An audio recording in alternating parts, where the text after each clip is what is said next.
Halo semuanya, selamat datang di podcast Obstetri, obrolan santai, interna dan psikiatri. Oke, nama saya perkenalkan, nama saya Safira Hanafadia. Saya salah satu mantan pasien yang sering banget bolak-balik ke IGD. Nah, karena saya pernah mengalami GERD dan gangguan pada mental, yaitu ansietas dan depresi gitu. Oke, dulu kan aku pernah bolak-balik banget nih ya dok ya ke IGD, bisa 1 bulan itu bisa 2 atau 3 kali opnam nih ya kan, karena dengan diagnosa GERD, gastritis, terus aku juga ada gangguan ansietas, depresi gitu. Nah, di depan aku sekarang ini ada 2 dokter yang penyelamat lah ibaratnya gitu. Pertama ada dokter Randi, spesialis penyakit dalam, dan ada dokter Liko, spesialis kejiwaan gitu. Oke, boleh say hello dulu dok sama yang nonton? Halo. Silakan dok. Ya baik, terima kasih. Ya, perkenalkan saya Dr. Liko dari bagian psikiatri ya. Baik, terima kasih. Ya baik, assalamualaikum warahmatullahi wabarakatuh. Selamat pagi, siang, sore, malam buat teman-teman semua. Saya Dr. Andi Fazra Limanda, spesialis penyakit dalam Vinasim.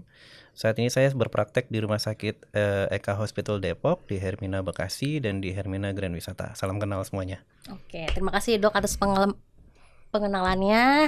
Oke, lanjut ya dok ya, mungkin langsung aja gitu ya dok ya. Aku punya banyak banget pertanyaan yang aku kumpulin dari mungkin yang di luar sana tuh banyak punya pertanyaan tapi dia terbatas gitu ya dok ya untuk tanya sama dokter-dokter. Jadi aku kumpulin nih, aku saring, jadi mungkin aku bakal tanya di sini lebih lanjutnya. Oke. Yang pertama sebenarnya ya dok ya, dulu aku pun juga nggak percaya ya dok ya kalau aku pernah didiagnosa itu ansietas dan depresi gitu. Awalnya ya sebenarnya gejalanya cuma merasa kayak asam lambung aja gitu ya dok ya, kayak perut perih, mual gitu segala macam. Akhirnya aku masuklah ke IGD dan bertemu sama dokter Randi gitu ya. Oke, langsung ketemu sama dokter Randi, kita mulai pengobatan ya dok ya, 1 bulan 2 kali atau 3 kali masuk rumah sakit, dicari tahu lah sama dokter Randi ini kenapa sampai kita akhirnya memutuskan untuk endoskopi. Endoskopi dan ditemukannya ada H. pylori ya dok ya. H. pylori. Akhirnya sama dokter Randi tuh udah dikasih terapi ya. Terapi sama dokter Randi, terus kok masih nggak ada perubahan juga ya dok ya. Barulah di situ aku mengaku ternyata ada yang lain nih, penyebabnya apa gitu. Dari situ mungkin dokter Randi menyarankan aku ke dokter Liko gitu. Nah, sebenarnya yang pertama aku mau tanya ini, gejalanya itu awal aku didiagnosa gastritis erosif itu sebenarnya banyak gejalanya ya dok ya. Tapi semua orang itu akan sama atau enggak ya dok ya gejalanya dok? Ya, jadi kalau kita flashback ke kasusnya Kak Fira waktu itu ya, ini udah 3 tahun ya, 3 tahun yang lalu ya, kurang lebih 3 tahun yang lalu, bolak-balik masuk rumah sakit betul. ya, UGD pulang, kontrol poli, UGD pulang, kontrol poli, ya ada kali sebulan 2 atau 3 kali opnam. Betul. Gejalanya memang awal masuk karena sakit lambung ya. Jadi kalau orang awam sebutnya sakit lambung atau mah gitu ya. Tapi kalau secara medis ya kita sebutnya dispepsia ya. Sindroma dispepsia. Jadi sindroma dispepsia itu adalah suatu kumpulan gejala ya. Ciri-cirinya adalah rasa tidak nyaman di perut. Jadi bisa bloating, kembung, begah ya, nyeri ulu hati, dada rasa panas, mudah kenyang ya. Kadang-kadang kalau diisi makanan perutnya malah perih gitu juga ada ya. Nah, dispepsia ini secara umum kita bagi 2. Yang pertama adalah dispepsia organik atau yang memang ada kelainan anatomi di dalam lambungnya. Dan satu lagi adalah dispepsia yang fungsional. Kalau fungsional ini kita kalau lakukan pemeriksaan objektif nggak ketemu ada apa-apa di lambung, jadi nggak ada perlukaan gitu ya, atau nggak ada sariawan, nggak ada ulkus ya. Nah, kebetulan Kak Fira ini waktu itu awalnya dengan gejala seperti itu kita terapi standar lah, kasih obat-obat untuk mengurangi gejala lambungnya gitu ya. Sempat enakan pulang, muncul lagi ya. Betul. Nah, setelah beberapa kali terapi konservatif dengan obat, kok perbaikannya nggak signifikan, kita rekomendasikan untuk lakukan endoskopi ya. Endoskopi itu adalah teropong saluran cerna bagian atas. Jadi Dan kayaknya waktu awal aku endoskopi itu karena aku ada penurunan berat badan ya Betul. tanpa adanya diet Iya Dok ya. betul, jadi ada indikasinya. Jadi nggak semua pasien itu memang diindikasikan buat endoskopi ya. Jadi Nggak ada langsung asal untuk meminta untuk Iya, endoskopi jadi ya Dok nggak ya. semua orang datang-datang langsung endoskopi gitu. Jadi pasti ada indikasinya. Nah, salah satu indikasi endoskopi waktu itu adalah adanya penurunan Iya, berat badan betul. yang signifikan. Yang lain misalnya apa, BAB hitam itu juga bisa jadi indikasi untuk endoskopi. Dan satu lagi mungkin muntah darah ya, itu juga salah satu tanda kapan kita harus lakukan endoskopi. Nah, balik lagi ke cerita yang tadi. Setelah dilakukan endoskopi, teropong saluran cerna, jadi kita masuk kamera ya, lewat mulut ke kerongkongan, masuk ke lambung, usus kecil bagian atas kita lihat semua. Pada saat itu ketemu memang ada luka ya, Iya, betul. ada luka. Memang lukanya sih nggak terlalu berat ya, ada sedang lah. Tapi dan kita ambil contoh jaringan lambungnya, cairan lambungnya diambil, dilakukan pemeriksaan di laboratorium patologi. Keluarlah hasilnya, ternyata ada kumannya. Betul. Kumannya namanya Helicobacter pylori atau H. pylori kita sebut. Nah, si kuman H. pylori ini yang menjadi tersangka. Kok kenapa nggak sembuh-sembuh penyakitnya, Dok? Jadi kalau dengan terapi konservatif nggak berhasil, kita endoskopi ketemu H. pylori, ini harus dieradikasi, H. pylorinya harus dimatiin gitu. Karena kalau misalnya nggak dimatiin atau tidak dieradikasi, mau dikasih terapi kayak gimana juga nggak akan perbaikan. Karena terapinya beda lagi, kita sebutnya triple terapi. Jadi ada beberapa obat kombinasi selama 2 minggu kita berikan ke pasien. Setelah itu kita evaluasi, biasanya endoskopi ulang ya. Oke, iya. Setelah pemberian Iya. obat selama itu akhirnya dievaluasi. Evaluasi habisnya negatif, setelah Iya, itu ya betul. negatif. Pas sudah sembuh nih, H. pylorinya udah beres, sempat perbaikan, sempat nggak kontrol berapa lama ya kan. Habis Iya. itu mulai muncul lagi, masuk lagi ke UGD, rawat inap lagi. Setelah dieksplorasi lebih jauh, ternyata memang ada faktor dari kecemasannya saat itu. Ya baru setelah itu saya bilang, wah ini kayaknya udah bukan bidang saya nih, ada Iya, yang lebih betul, ahli nih. betul, Nah, betul, makanya betul, waktu betul. itu karena praktek kebetulan kenal juga sama Dokter Liko ya, jadi ya coba deh ngobrol dulu sama Dokter Liko ya, Iya, konsultasi gitu Betul. ceritanya. Kira disarankan lah ke Dokter Liko. Aku baru jujur sama Dokter Andi nih gitu. Karena dulu aku taunya aku ada kecemasan berlebih itu dari dokter anakku, Dok. Oh. Jadi waktu anakku umur masih 3 bulan lah ya. 3 bulan itu tiba-tiba ASIku seret, Dok. Aku akhirnya ke dokter anak, dan dokter anak aku itu bilang lah kayak gini. Setelah aku cerita ya, Dok ya. Terus dokter anak bilang, "Vira, kayaknya kamu butuh pertolongan lebih gitu. Coba deh kamu ke psikolog atau ke psikiater." Gitu. Awalnya aku menyangkal, Dok ya, denial lah kita ya kan. Gitu. Nggak, masa sih gitu ya kan. Kayaknya nggak mungkin lah gitu kan. Dan di pikiranku ya awalnya ya bener kayak orang-orang lainnya mungkin, Dok. Kayaknya kalau ke dokter kejiwaan atau ke psikolog itu orang gila, Dok. Sebenarnya dokter anakku ngomong, aku kan diem tuh ya, Dok ya, nggak menjawab apa-apa tuh, kayak shock pasti ada lah ya, dibilang kayak gitu. Akhirnya dokter anakku kasih pencerahan lah ibaratnya gitu ya, Dok ya. Dia ngomong kayak gini, "Vira, ke dokter psikiatri atau ke psikolog itu belum tentu kita berarti gila. Tapi kita cuma butuh teman gitu, teman ngobrol, teman cerita, atau meluapkan apa yang kita rasa gitu. Kalau misalkan dari sekeliling kita nggak bisa mendengarkan, mungkin si dokter psikolog atau psikiatri ini yang bisa menolong kita gitu sih, Dok, awalnya. Terus aku pernah pengobatan, terus stop, akhirnya ketemu sama dokter Andi, dan dokter Andi juga menyarankan untuk melanjutkan pengobatannya itu, Dok. Di situ aku baru jujur karena udah pengobatan, obatnya udah bener. Akhirnya, "Dok, apa ngaruh ya, Dok, sama dulu dokter anakku pernah bilang kayak gini. Nah ini nih," kata dokter Andi, "nah ini nih kenapa baru ngomong gitu. Kok baru ngomong sekarang gitu loh, kenapa nggak dari kemarin gitu loh, Dok," kata dokter Andi. Akhirnya disuruh ke dokter Liko pun aku nggak langsung ya, Dok ya, nggak langsung gitu. Aku masih denial tetap. Tarik ulur, tarik ulur, ntar aja. Antar aja, Dok, ntar aja. Akhirnya tibalah aku masuk opnam lagi, Dok. Ceritanya baru Terpaksa ya, dipaksa. Udah baru nih, 2 harus minggu ketemu. aku keluar dari opnam, masuk lagi lah ceritanya nih opnam nih, ya kan, dengan kondisi mungkin lebih parah ya, Dok ya, lebih parah. Dokter Andi visit, udahlah kita ke dokter Liko aja nih, udah saya iniin Konsulin. konsulin ke dokter Liko. katanya gitu. Ya udah dari situ malah kita ketemu lah Dok, gitu. Baru mulai cerita begitu. Oke, lanjut ya Dok ya, pertanyaan berikutnya. Yang aku banyak banget terima ya Dok ya, pertanyaan, kenapa orang yang gastritis erosif itu yang awalnya nggak ada gejala, tiba-tiba dia tuh BAB hitam gitu. Itu kenapa Dok? Iya. Sebetulnya sih nggak tiba-tiba ya, itu pasti ada prosesnya ya. Yang namanya orang jadi sakit itu nggak ada yang ujuk-ujuk atau yang tiba-tiba, itu pasti proses. Cuman kadang-kadang selama prosesnya itu berjalan atau bergejala, pasien tuh nggak sadar dan nggak ngeh, jadi tidak memeriksakan gitu ya. Jadi kalau BAB hitam sendiri itu sebenarnya manifestasi dari adanya perdarahan dari saluran cerna bagian atas. Jadi misalnya ada luka tadi di lambung, ada perdarahan kecil-kecil ngerembes ya karena kena asam lambung, kemudian kena lewat usus kecil, usus besar, dan begitu nyampe bawah BAB-nya jadi hitam.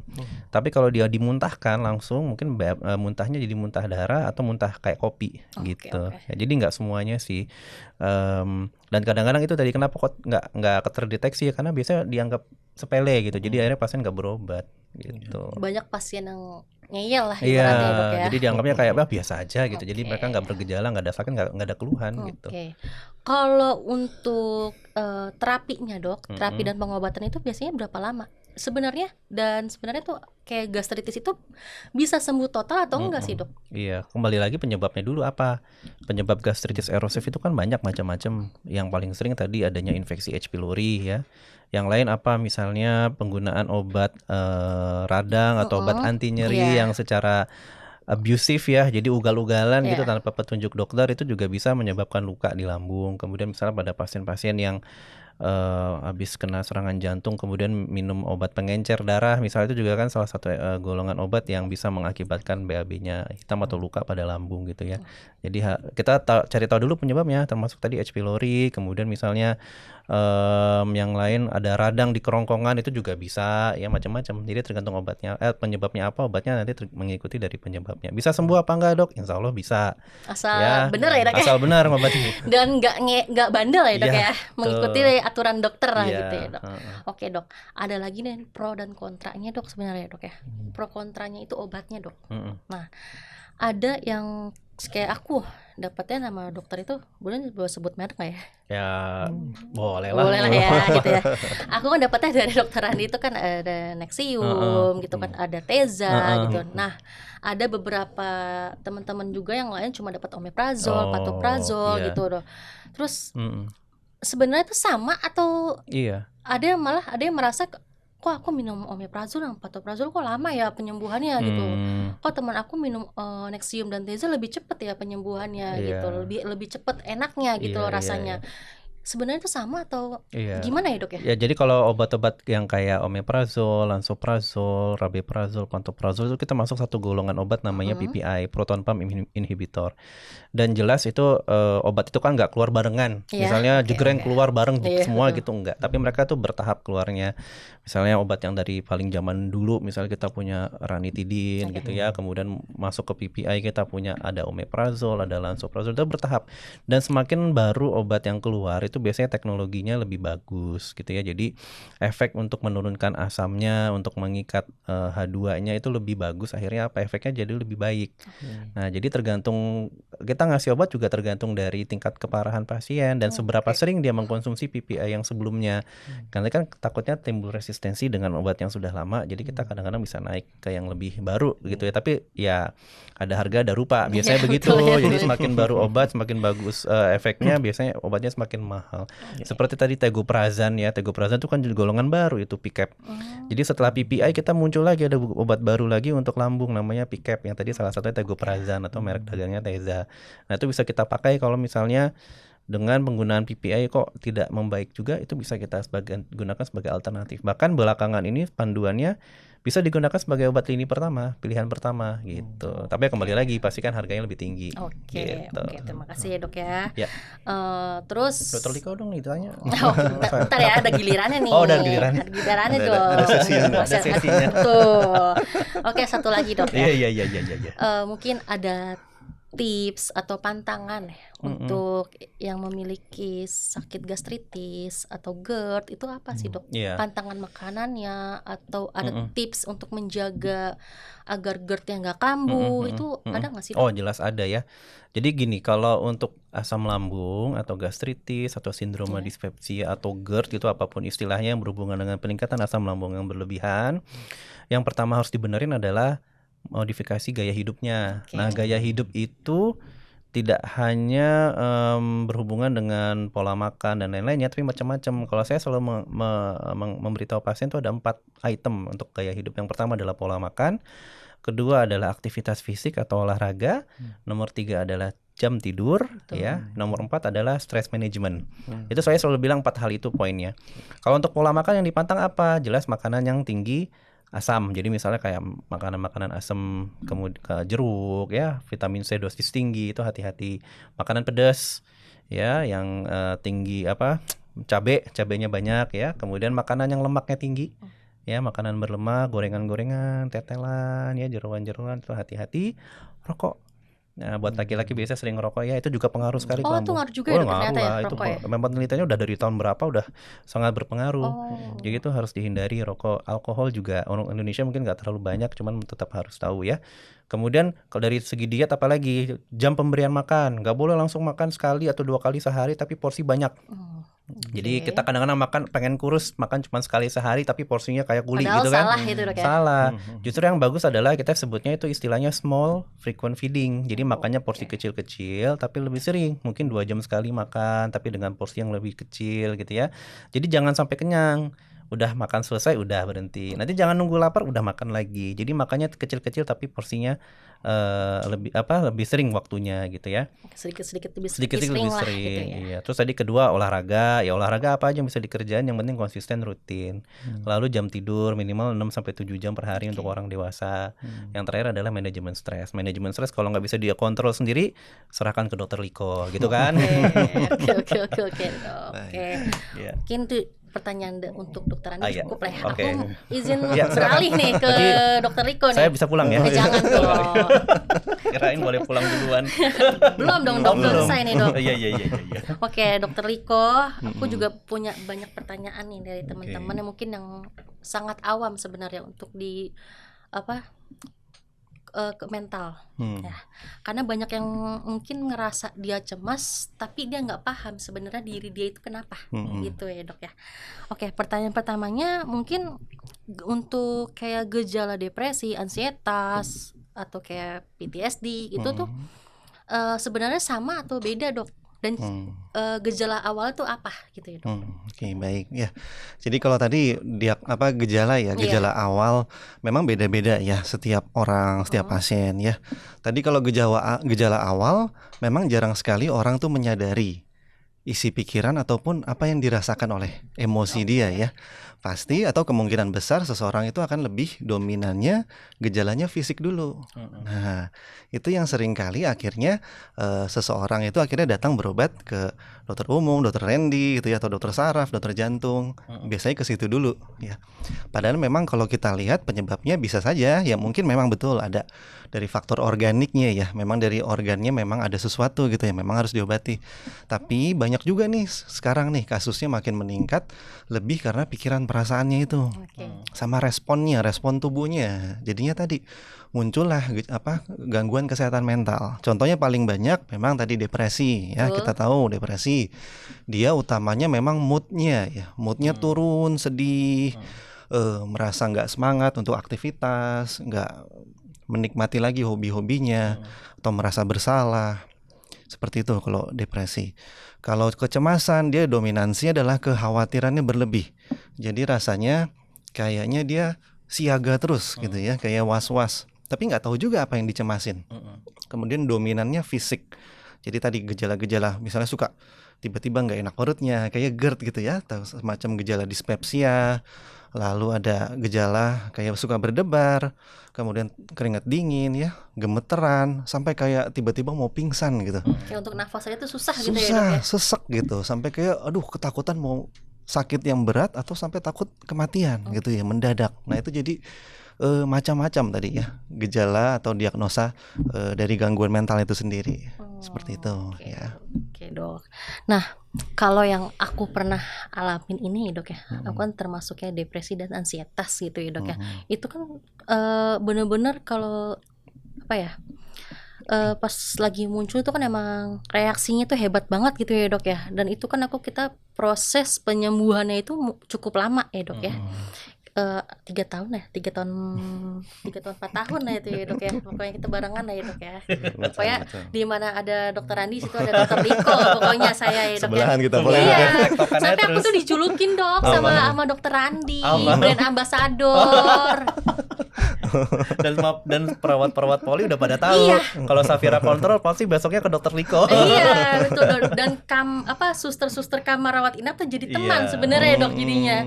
Kalau dokter waktu pertama kita live ya dok ya, dokter Andi bilang pada kenal loh mas Safira. Iya. Yang ngasih julukan saya brand ambassador itu adalah dokter Andi gitu, karena saya sebulan tuh bisa 2-3 kali masuk opnam kan. Iya, Di mana ada dokter Andi adalah dokter Riko di situ sampingnya pasti gitu. Oke lanjut ya dok ya.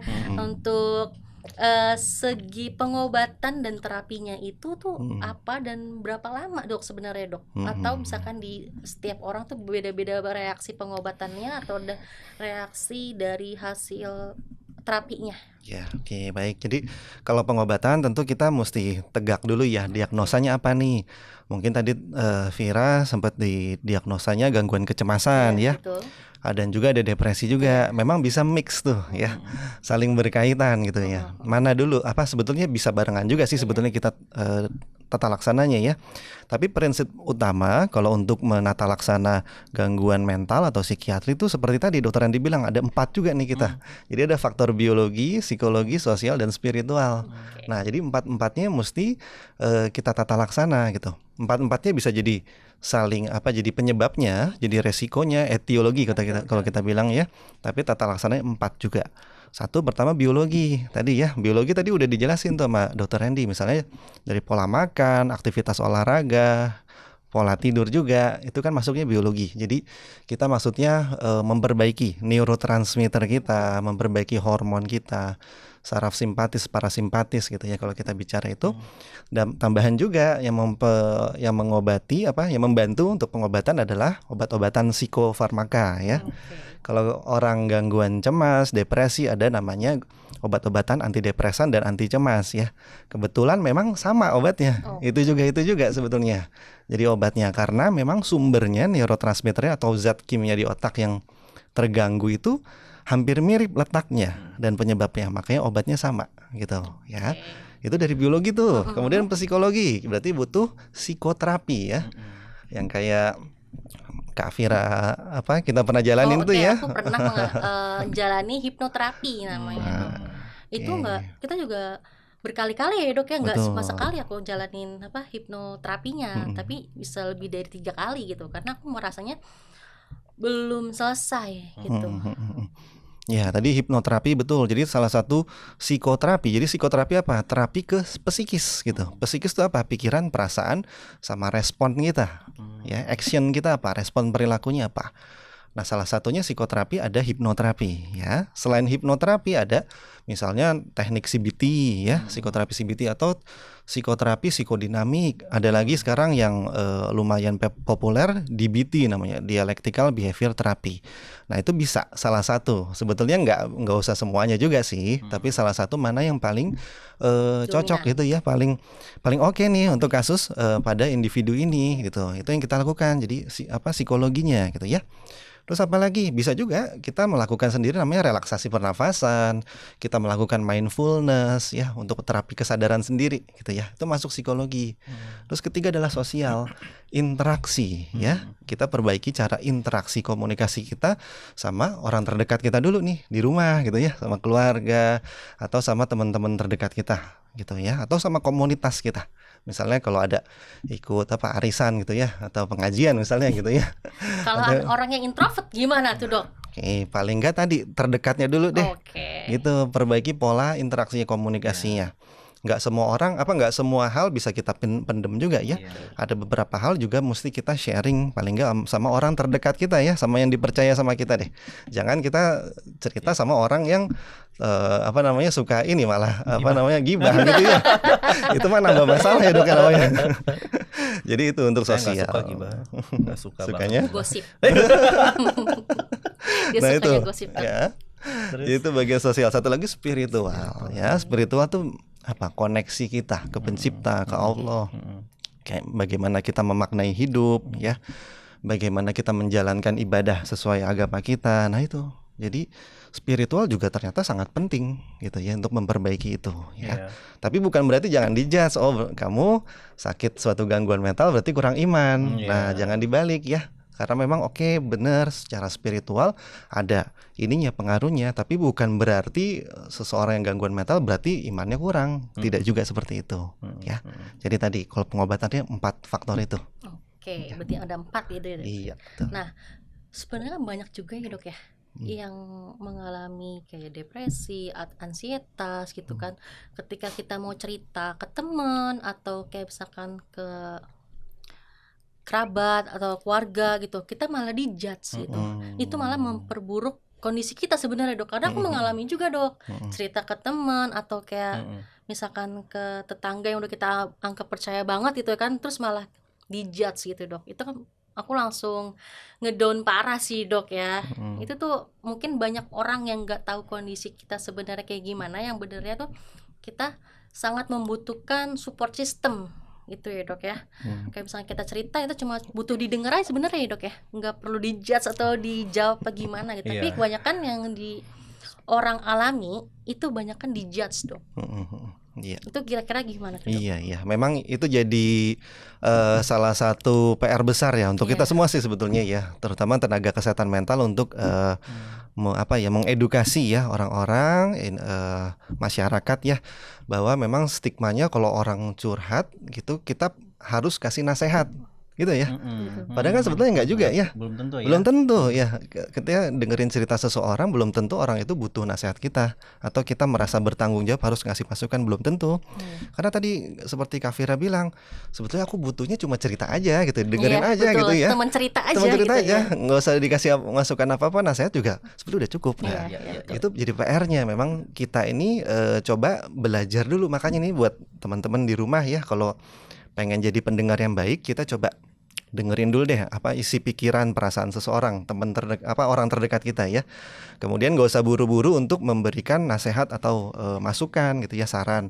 Tapi cukup kita paham dulu maksudnya dia dari persepsinya gimana sih, perspektif dia terhadap masalah yang sedang dialaminya. Itu udah cukup banget seperti itu sebetulnya ya. Mungkin itu. Iya, mungkin kalau saya bisa nambahin juga Dok, ini nggak kejadiannya nggak cuman tenaga medis yang berhubungan dengan kesehatan mental ya Dok. Bahkan banyak juga pasien saya tuh kalau datang nih konsultasi nggak berhubungan, misalnya diabetes aja Dok ya, pasiennya nggak ada depresi, nggak ada kecemasan gitu. Mereka kadang-kadang suka bilang begini, saya tuh Dok kalau ketemu dokter kadang-kadang suka dijudge. Kamu diabetes ya, gulanya tinggi, pasti makannya nggak benar, pasti ini, pasti itu, pasti. Nah mereka jadi mentalnya kena duluan.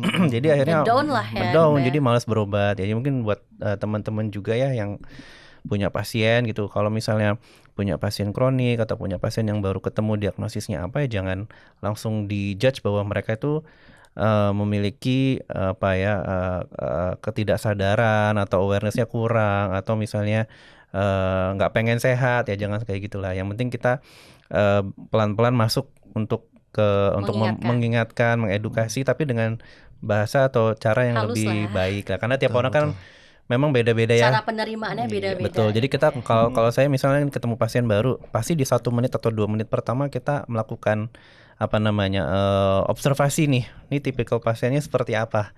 Apakah yang bisa kita langsung ceplos-ceplos tipikalnya, atau yang secara halus atau gitu ya, yang Dok ya? sensitifnya tinggi Betul, gitu betul. kan, atau yang bagaimana. Jadi kita harus hati-hati karena kasihan juga pasien. Kalau misalnya mereka langsung sakit hati atau nggak enak ya, pasti nggak mau kontrol. malah kapok ya, Dok ya? Iya, jadi harus hati-hati gitu. Iya. Oke.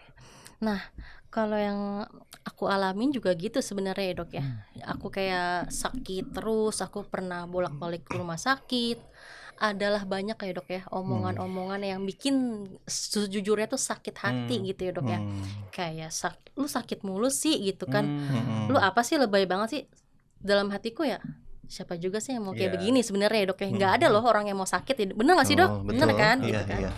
Terus juga banyak yang kalau aku jadiin tempat cerita itu nggak amanah. Terus juga malah ngejudge gitu kan. Sampai aku mulai berpikir lah gini dok, kayaknya emang lebih enak tuh cerita tuh ke psikiatri sebenarnya kan, merasa jadinya kayak terjawab, terus juga lebih plong rasanya karena nggak ada judge atau gimana gitu ya kan. Makanya dari situ aku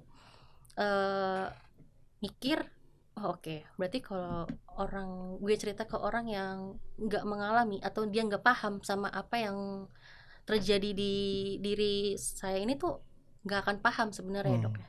Dia malah akan mengejudge gitu. Padahal menurutku ya, sampai aku tuh mikir tuh belum tentu loh yang lu ngejudge gue, tapi ternyata tiba-tiba taunya ntar lu mengalami juga gitu loh. Maksudnya bukan mendoakan atau gimana, tapi takutnya tiba-tiba ternyata tuh sebenarnya dia mengalami juga kondisi yang sama sebenarnya kayak aku, rasa cemas atau depresi, tapi dia nggak paham gitu loh kondisinya, terus sebenarnya dia kenapa gitu.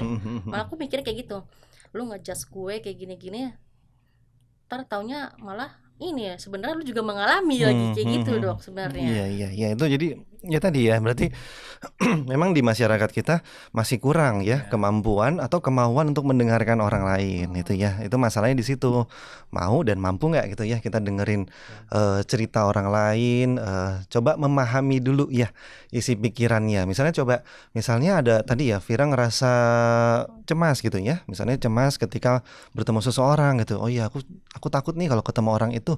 Nah coba kita pancing dulu, kita tanya nih kalau sebagai pendengar yang baik, oh ya coba ceritakan rasa takutnya kayak gimana ya kalau ketemu orang itu.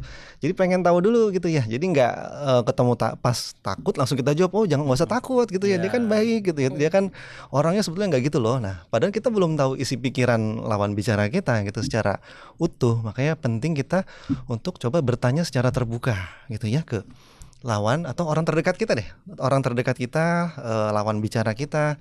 Pentingnya kita bertanya lagi, coba ceritakan perasaan kamu gimana ya tadi maksudnya kamu rasa takutnya kayak gimana gitu, biar kita tuh sampai jelas apa yang sebetulnya dipikirkan sama orang terdekat kita ini yang lagi cerita sama kita. Baru kalau kita bisa dengerinnya udah bener, baru nanti bisa keluar sendiri tuh, kita bisa ngasih sesuatu yang bisa pas gitu sama orangnya cerita, bisa diterima sama bisa diterima kita, gitu ya. Betul sekali gitu. Nah tadi juga saya nyambung yang dokter Randy cerita tuh, memang ya mohon maaf ya sejawat kita ya Sejawat ya dok. sejawat kita ya kalau ngasih nasehat kadang ya nggak lihat kondisi pasien ya, pokoknya semua tembak aja kayak gitu ya. Dan tapi bener emang ada sih dok ya, beberapa teman-temanku yang nanya ke aku juga begitu sih dok ya. Katanya dokter aku gini, malah aku minta coba ganti obat tapi kok malah diketusin kayak gitu. Mungkin menurutku hanya salah bahasa penyampaiannya aja sih sebenarnya. Mungkin tujuannya sebenarnya baik, coba dulu aja obat yang ini, mungkin sama dokternya gitu ya. Tapi mungkin cara penyampaiannya aja sebenarnya yang bisa bikin mereka itu jadinya ngedown gitu. Ngerasa tuh kayak kok gue mau sembuh malah diginiin gitu loh dok. Iya betul sekali. Setuju, itu yang jadi ya itulah, jadi sama-sama nih kita yang memperbaiki diri masing-masing deh, biar kita tadi lebih baik lagi, interaksi sosialnya lebih oke gitu ya. Jadi teman atau orang terdekat kita juga nyaman gitu ya untuk cerita. Oke. Tapi yang aku bingung ya dok ya, dari dulu sampai sekarang gitu ya, kenapa bisa menyambung nih?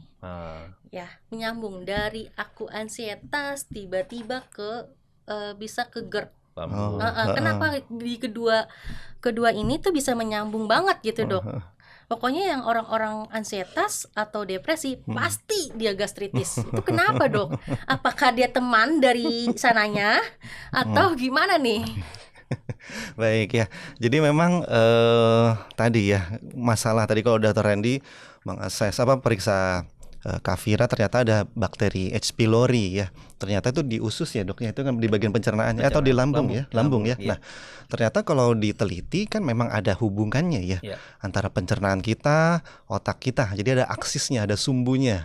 Namanya kita terkenal gut brain axis. Jadi gut tuh usus ya untuk pencernaan, dengan otak jadi sumbunya. Jadi saling berhubungan ya. Jadi tadi misalnya kuman ya, atau kita bilang ya bakteri tadi bisa menyebabkan apa faktor neurotransmitter tadi ya, zat kimia yang serotonin kita bilang deh. Serotonin itu apa? Neurotransmitter untuk kita merasa tenang, biar kita merasa lebih happy gitu ya, lebih bahagia. Itu serotonin ternyata dihasilkan dari pencernaan. Nah, ketika itu ada si bakteri patogen itu ya, H. pylori ada, itu yang mengganggu. Ya, jadinya seseorang tuh tadi ngerasanya cemas. Itu kalau penyebabnya memang murni dari bakteri di masalah di pencernaannya ya, atau di lambung, di ususnya. Tapi ada juga memang masalahnya karena stresnya terus gitu ya. Seseorang misalnya contoh deh gini, kayak kita mau presentasi gitu ya, atau dulu di sekolah tiba-tiba suruh kamu maju, Sakit perut ya, sakit Dok. perut. Mulus. Itu kenapa? Ke belakang. Karena kita lagi stres kan. Iya, lagi stres. Lagi stres, akhirnya dari otak kita mengaktifasi bagian lambung termasuk pencernaan ya, atau bagian bahkan mungkin di bagian jantung, paru untuk mulai aktif gitu ya, lebih aktif daripada biasanya. Makanya muncullah gejala-gejala pencernaan tadi salah satunya. Jadi saling berhubungan kayak lingkaran aja tuh. Muter aja saling berhubungan. Entah duluan yang mana gitu Iya, ya. Pokoknya betul. saling berhubungan deh gitu. Ya, jadi saling nyambung. Jadi kadang kalau orang mulainya nyeri perut dulu, kadang lama-lama jadi pusing juga dia, pusing betul lalu banget. stres, jadi ngomel-ngomel kan bisa tuh ya. Betul, Dok. Ya tadi betul. yang disebut dengan brain gut axis itu memang sudah ada ilmunya dan memang sudah lama.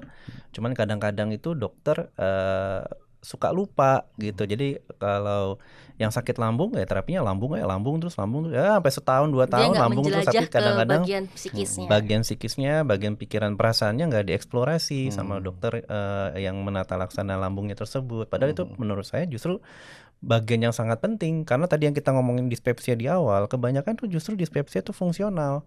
Jadi kalau kita endoskopi malah nggak ketemu apa-apa, tapi begitu kita eksplorasi penyebab stresnya apa, penyebab cemas dan depresinya apa, dan itu yang kita terapi ya, habis itu hilang gejalanya. Begitu gejalanya hilang apa? Pasiennya nggak pernah kontrol lagi ya. Iya. Mm-mm. Nanti kalau udah mulai ini baru kontrol lagi ya, Dok ya. Iya Kak. Kayak Betul, siapa betul, gitu betul. ya. Si Safira deh, Dok, kayaknya deh. Ntar kalau udah sakit baru deh, Dok, tiba-tiba dapat telepon dari IGD ya, Dok ya. Dok, Safira masuk lagi nih, Dok, gitu ya. Iya. Oke, Dok. Dokter Andi pun juga pernah ngomong sebenarnya, Dok ya. Ngomong kalau pikirannya tenang, lambung pun akan tenang. Tapi kalau pikirannya lagi berisik, Iya. lambung pun pasti akan bereaksi gitu. Dan aku mengalami sendiri sebenarnya, Dok ya. Betul banget. Ya. Buktinya aku dari dulu yang nggak pernah bisa minum kopi, Dok ya. Iya. Sampai mohon-mohon sama dokter Andi, Dok, aku pengen deh, Dok, coba minum kopi, makan ini gitu kan. Ya coba aja gitu, coba aja gitu. Tapi sekarang alhamdulillah ya, Dok ya. Aku juga mau nanya nih, dokter Randi dan dokter Riko kan yang menemani lah ibaratnya ya perkembangan kesehatan aku nih, dari GERD, terus psikis aku, dari kalau menurut dokter berdua ini dari awal sampai hingga sekarang aku ini kayak bisa kayak gini, menurutnya tuh udah kayak gimana, Dok? Dari awal kayak masih down parah, sekarang menurut dokter grafiknya udah kayak gimana? Oke. Kalau dari dokter Randi itu gimana nih? Jauh banget lah kalau Jauh banget ya, jauh Dok? banget lah kalau dibandingin sama dulu sampai sama sekarang. Ya dulu kan gimana ya sedih lah ngelihatnya gitu ya. Saya mau jadi menangis Sedih tuh. gitu kan, terus ya kasarnya ya penyakitan gitu ya. Iya, betul. Dikit-dikit rumah sakit, dikit-dikit UGD, rawat, masuk lagi UGD gitu terus lah. Cuman alhamdulillah sih setelah kita terapi dan kolaborasi juga dengan dokter Liko dan terapi beliau, alhamdulillah sih sekarang mah udah jauh banget, udah kayak orang baru aja gitu ya. Oke. Saya jadi senang dengarnya gitu. Oke, kalau dari dokter Riko gimana nih? Ya sama, jadi udah banyak sekali kemajuan ya, progres yang dicapai sama Kak Fira nih ya. Memang tadi perjuangan ya, Kak Fira kan tadi 3 tahun ada ya, kurang lebih 3 pengobatan. Ya alhamdulillah sekarang udah kondisinya kan tadi dari gejala fisiknya udah sangat-sangat jauh berkurang gitu ya. kemudian masalah kecemasannya gitu ya, masalah pikiran negatifnya, responnya ya lebih baik juga gitu. Nah itu yang jadi patokannya sih. Kalau sebetulnya kalau seseorang kan pasti ada cemas ya, pasti ada Betul. sedih, pasti ada stres. Tapi gimana Cara kita cara memanage. kita manage-nya? Kalau Kak Vira udah bisa mengatasinya, bisa ngontrol sendiri, sebetulnya udah oke banget gitu ya. Sebetulnya Oke. udah sangat-sangat oke gitu. Oke, terima kasih ya Dokter Randi dan Dokter Liko untuk memperjelas sekarang kondisi aku nih kayak gimana gitu. Aku juga makasih banget ya sebenarnya udah selama ini tuh udah mau lah ya menangani aku dari awal banget yang bener-bener drop-dropnya, terus kesehatan mental aku juga parah gitu ya kan. Sampai sekarang tuh aku bisa ya kalau dibilang sembuh ya mungkin belum, tapi bisa dibilang jauh lebih baik lah ya Dok ya. Toh aku juga masih tetap konsumsi obat ya Dok ya. Tapi kan dosisnya gue berkurang gitu ya Dok ya. Dan berkurangnya pun dengan dalam pantauan dokter, nggak boleh sembarangan ya Dok ya. Karena banyak banget loh Dok yang nanya, Kak minum obat apa? Coba dong Kak kasih tahu gitu. Aku capek banget Dok, sumpah ngejawabin orang-orang yang nanya masalah obat. Aku selalu bilang gini, dosis orang dan reaksi obat di tubuh orang itu berbeda-beda. Kita nggak bisa orang minum ini kamu mau ikutin minum obat ini, nggak bisa dong, ya kan? Semua dalam pantauan dokter kan, karena dari dosis segala macam pasti kan dokter punya analisa sendiri, betul ya Dok ya? Karena di TikTokku itu banyak banget, Kak kamu mau minum apa Kak? Kak kamu minum apa Kak? Gini bisa sampai sembuh, sampai bisa kayak sekarang gitu, gastritisnya gitu, terus ansietasnya gitu. Coba dong aku Kak mau tahu Kak beli di mana gitu. Aku selalu bilang aku selalu minum obat yang bener-bener diresepin sama dokter gitu. Kayak aku minum obat tidur, obat penenang ya Dok ya, terus kayak Nexium, Teza segala macam itu kan pasti dalam pantauan dokter juga dong pastinya kan. Aku nggak pernah yang namanya beli di luar gitu ya kan. Selalu aku minum obat-obatan yang bener-bener dari dokter gitu. Aku selalu bilang kayak gitu, jangan selalu ikut-ikutan, apalagi cari tahu tuh yang namanya di Google gitu. Karena banyak banget Dok yang cari di Google malah jadi bikin cemas dia sendiri gitu loh. Betul. Setuju. Kasihin dokternya juga dong, sekolah bertahun-tahun tapi ujung-ujungnya pasiennya carinya di Google gitu kan. Betul. Iya. Betul lah, kalau kita mau cari info di Google atau GPT itu memang harus punya basic knowledge. Kalau kita nggak punya basic knowledge mengenai sesuatu, tiba-tiba langsung kita implementasikan, ya siap-siap aja gitu.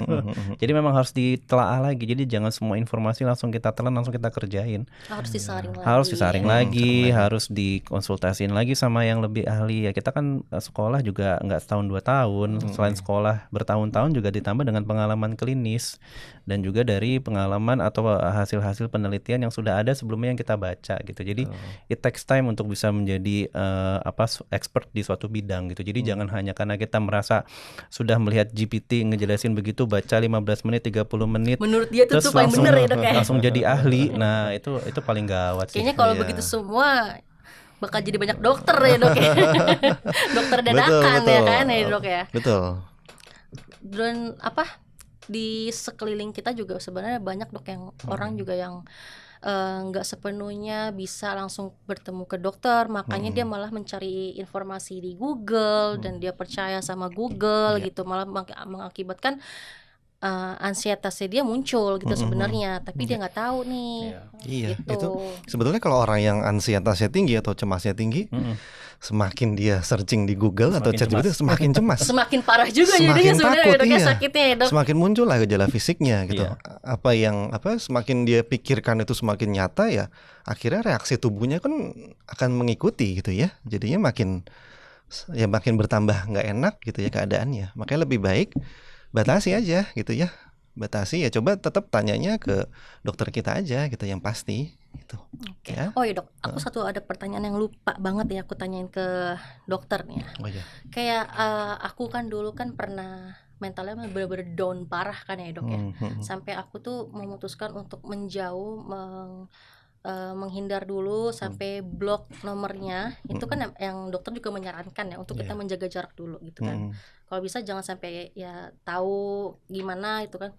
Sebenarnya itu terapinya tuh bagus apa enggak sih dok sebenarnya kayak gitu untuk kayak menjauh dulu dari si penyebab kita ansietas atau depresi itu gitu dok. Ya, memang kalau kaitannya sekarang sama stresornya ya. Sama stresornya misalnya orang lain gitu Iya. ya, yang entah deket kita atau jauh dari kita gitu ya. Memang kalau bisa ya diminimalisir dulu, dibatasi dulu kontaknya sama orang tersebut. Tapi bukan berarti kita untuk membatasi selamanya ya. Iya. Apalagi kalau ini orangnya deket banget nih, nggak mungkin kita bisa benar-benar saya putus ya, ya. Dok. Nah, sebetulnya kita jaga jarak itu untuk mempersiapkan kita dulu Iya, gitu ya. betul. Jadi kita belajar dulu sebetulnya ya. Tujuannya nanti bagus kok untuk memperbaiki lagi tadi komunikasi sosialisasi dengan orang tersebut gitu ya. Jadi kita bisa tadi memperbaiki dulu secara mental, kita pikirannya tadi dibenerin dulu dengan psikoterapi, perasaannya juga coba ditenangkan dulu sama responnya. Oh ya caranya gini loh kalau ketemu orang itu. Nah begitu itu udah siap, barulah silakan nanti ketemu. Memang juga butuh nanti waktu, Butuh proses yang panjang dan waktu yang panjang Iya. sebenarnya ya, dok ya. Nggak langsung bim salah bim, wah Nggak. bisa tuh, enggak ya, tapi proses ya, Iya. gitu. Dan orang-orang yang memiliki masalah ansietas dan depresi itu pasti kan juga membutuhkan support system yang tinggi di orang Iya. sekitar sebenarnya ya, dok ya. Tuh. Apalagi jangan sampai di sekelilingnya dia ini malah ngejudge gitu ya, dok ya. Malah harusnya tuh mensupport dia gitu kan. Iya. Menjaga lah ibaratnya gitu ya, dok kan. Tuh, ya. Oke. Nah, untuk Dokter Randi, ada juga nih aku lupa nih pertanyaan dari teman online juga nih. Ada teman onlineku yang gastritis erosif, tapi dia itu kayak mau makan apapun jadi bingung dok sebenarnya dok. Dia mau makan misalkan kayak bakso, karena bakso ada tepungnya, dia mikir boleh nggak ya gitu. Dia mau makan kayak ada soto misalkan ada lada sedikit, itu dia masih bingung. Itu malah mempersulit sebenarnya ya dok ya. Sebenarnya untuk makanan itu sebenarnya tuh dibebaskan aja atau misalkan ada porsinya atau gimana ya Tadi dok? kan sudah sempat kita bahas yang mengenai small frequent feeding ya. Terus ya jenis makanannya pasti harus dipilih. Nggak semua makanan bisa dimakan, tapi nggak semua makanan juga dilarang gitu. Jadi nanti memang harus dikonsultasikan dan itu memang tailor made ya. Jadi tiap pasien kadang-kadang berbeda-beda pantangannya seperti apa gitu. Cuman in general secara umum ya makanan yang asam, kemudian kafein, rokok ya, kemudian pedas itu jelas sudah harus mulai dikurangin gitu. Ya nanti untuk jelasnya pantangan makanannya seperti apa, cara makannya kayak gimana itu memang harus konsultasi karena tiap orang beda-beda. Datang Ke poliprakteknya Dokter Andi. Gitu. Betul. Oke, berarti nggak harus dicemasin lah ya, harus makan apa, Iya, nggak usah lah dibawa ribet lah gitu nggak usah ibaratnya ya dibawa dok ya. ribet. Makan aja apa yang Bisa ada. kok, makanan ada bisa di Ada ini. yang mau makan biskuit aja mikir boleh nggak ya. Terus aku ada teman juga bilang boleh nggak ya gue makan ini. Aku bilang emang lu mau makannya satu kardus gitu. Karena aku pernah dulu digituin dok sama Dokter Andi. Oh, iya. Lupa saya. Emang makannya sebanyak apa gitu, makanya sampai nggak dibawa, kalau sedikit nggak apa-apa ya dok ya, Iya. asal jangan banyak, ibaratnya tahu diri aja ya dok ya. Iya. Saya Kalau lupa loh pernah misalkan- ngomong kayak gitu. pernah Maafin dong. ya. Saya makanin, jadi makannya tuh rebus terus gitu. non santan, non sambel, karena dulu mah kena sambel aja kan udah langsung Iya. masuk IGD dong aku. Iya. Dulu tuh kalau kata Dokter Andi, badannya Vira ini kenal obat murah sama obat mahal gitu dong. Iya. Saya Dia juga lupa ngomong. pernah ngomong gitu. Dia ngomong sama aku gitu dong waktu di kamar rawat inap. Ngomong ke suamiku, ini pak badannya Vira tahu aja lagi nih obat murah sama obat mahal gitu. Dulu dari Pariet, itu dari awal Pariet nggak mempan nama di badan aku. Naiklah ke Nexium sama nama Dokter Andi. Tahu aja sini dia obat mahal kayak gitu dong. Ya. Prosesnya panjang ya dok. Iya, proses. Jadi harus sabar, Ya. konsisten, Mm-mm. sama apa lagi nih dok? Selain sabar dan konsisten untuk biar sembuh, benar-benar sembuh gitu. Banyak tidur, banyak jalan-jalan. Healing kata dokteran itu Iya. healing obatnya. Healing paling penting ya dok ya. Ya. Jangan buat teman-teman yang di rumah juga, mungkin yang kalau ada temennya yang sakit kayak mungkin kayak aku gitu kan, GERD, ansietas, depresi, kalau bisa dirangkul ya dok ya. Dirangkul, ditemenin, didengerin, jangan malah dijudge atau dijauhin gitu. Malah kalau kayak gitu malah memperburuk kondisi mental dia ya dok sebenarnya ya dok ya. Bener banget itu sih. Ya, karena orang terdekat ya, misalnya keluarga atau sahabat atau pasangan deh ya, itu jadi support system Paling utama paling utama sebenarnya, gitu. Dok ya. Bisa jadi support system, tapi bisa juga jadi stresor. Iya benar, bisa jadi penyebab utama ya dok ya. Iya. Gitu. Kalau untuk kayak GERD-nya sebenarnya untuk makanan sebenarnya nggak ada gimana-gimana. Cuma untuk disuruh jauhin enggak ya, tapi hanya untuk dikurangi aja Dikontrol, sebenarnya ya ya. dok ya, Semua harus dikontrol aja terkontrol. gitu. Boleh makan pedas asal jangan satu mangkok sambal dituang, itu nggak boleh ya dok ya. Tergantung juga pasiennya di posisi mana, kondisi penyakitnya ada di mana. Jadi kita nggak bisa Nggak bisa pukul rata itu lah dia ya. makanya tiap orang tuh punya pengobatan atau terapi yang Beda-beda. masing-masing berbeda, termasuk dari segi makanan, olahraga, toleransi orang kan juga beda-beda gitu ya. Jadi kita nggak bisa pukul rata semua pasti begini. Cuman kita punya guidelines atau panduannya. Kira-kira secara garis besar begini. Nanti kita dari situ kita modifikasi. Itulah kenapa medicine is an art kan. Jadi medicine atau kedokteran itu kan seni sebenarnya. Iya. Karena tiap orang berbeda-beda terapinya gitu.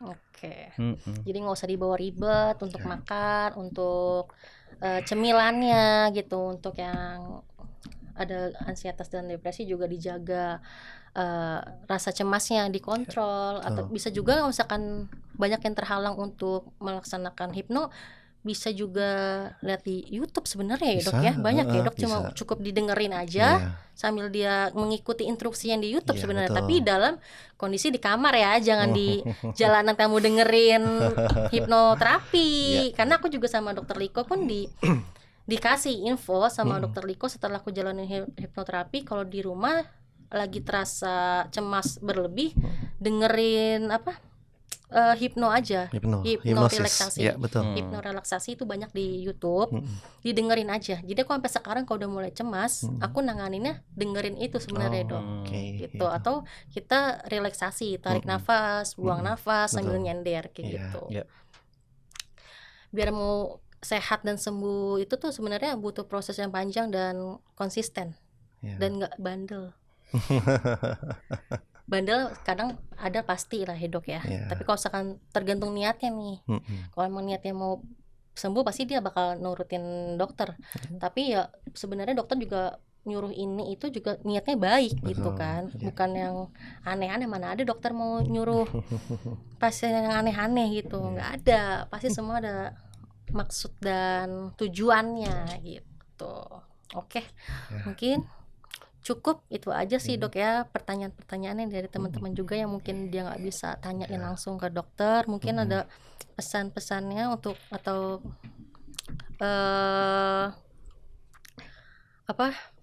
pesan dan tipsnya untuk yang nonton ini apa dok, kalau lagi mengalami gejala yang Siapa sama dulu nih? kayak aku.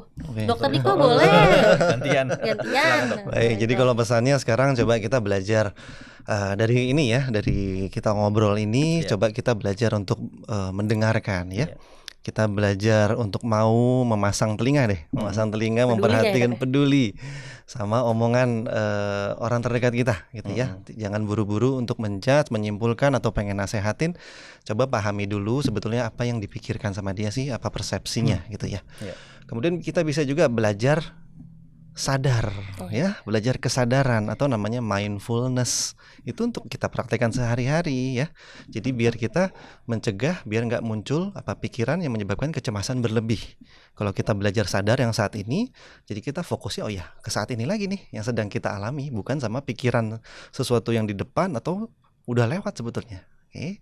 Jadi itu coba ya, kita sama-sama belajar, kita coba sama-sama praktekkan biar pikiran kita jernih, perasaan kita tenang, sehingga respon kita, perilaku kita juga baik gitu. Oke. Kalau dari dokter Andi? Ya, kalau dari saya intinya jangan takut untuk berobat, ketemu dokter ya, cari ahlinya, cari profesionalnya yang kira-kira paham. Kalau nggak bisa untuk cerita dengan orang yang dekat karena takut atau bagaimana, cerita yang ke ahlinya. Jadi boleh cerita ke dokter Liko boleh, ke saya boleh. Jadi jangan takut untuk berobat, karena semakin cepat kita temukan penyakitnya apa, sumbernya apa, diagnosisnya apa, semakin cepat kita obatin. Jadi efek samping atau komplikasinya itu mudah-mudahan nggak sampai terjadi. Itu aja sih paling. Oke. Mungkin kalau dari aku nih ya dok ya, dari aku pribadi ya jangan memperibet kalian kehidupannya, kayak misalkan jaga pola makannya dilarang, apa ini dilarang, enggak, itu kayak biasa aja tapi dikurangin porsinya. Terus kalau untuk segi mental ya aku sekarang lebih ya masuk kuping kanan keluar kuping kiri aja nih kalau ada orang yang ngomong aneh-aneh sebenarnya ya dok ya. Iya. Terus juga lebih bisa mengontrol rasa cemas aja di rumah gitu. Mencari pengalihan sebenarnya ya dok ya. Oh, iya. Jadi karena kalau misalkan kita lagi bengong, ada masalah terus tiba-tiba kita bengong, itu malah menjadi pemicu cepat sebenarnya ya dok ya. Iya. Makanya jadi mendingan lebih mencari pengalihan, Betul, entah jadi baca novel, nonton, olahraga ya dok ya. Jadi sadar tadi, intinya sadar gitu ya. Jadi kalau jangan udah kalian sakit terus tiba-tiba kalian cari tahu di Google, kenapa ya aku kayak gini, cari di Google. Jawabannya tidak sesuai dengan ekspektasi kalian, yang ada malah kalian tambah ansietas gitu. Lebih baik mendingan langsung aja ke dokter yang tepat gitu. Jangan langsung sotoy lah ibaratnya ya dok ya, mencari tahu di Google. Kasihan dokternya dong, sekolah tinggi-tinggi tapi malah cari taunya malah di Google gitu. Udah sih itu aja ya mungkin ya. Oke, sebenarnya cukup sampai sini aja. Siapa tahu nanti kita bisa lanjut berbincang-bincang ya dok ya. Mudah-mudahan ya, insyaallah mudah-mudahan. Mudah-mudahan ya dok. Yang kalau ada teman-teman lagi yang bertanya lain itu boleh banget ya dok ya. Boleh banget ya. Kita lanjutin Oke, ya. Atau mau tanya-tanya langsung ke polinya dokter Andi atau dokter Riko bisa ya gitu. Yang di daerah Bekasi mungkin bisa ke Di Hermina Bekasi bisa. Yang di Depok ada di Eka Hospital Depok. Bekasi. Eka Hospital Depok. Oke, sekian segitu aja. Oke, terima kasih. Sampai Terima kasih. jumpa. Ya.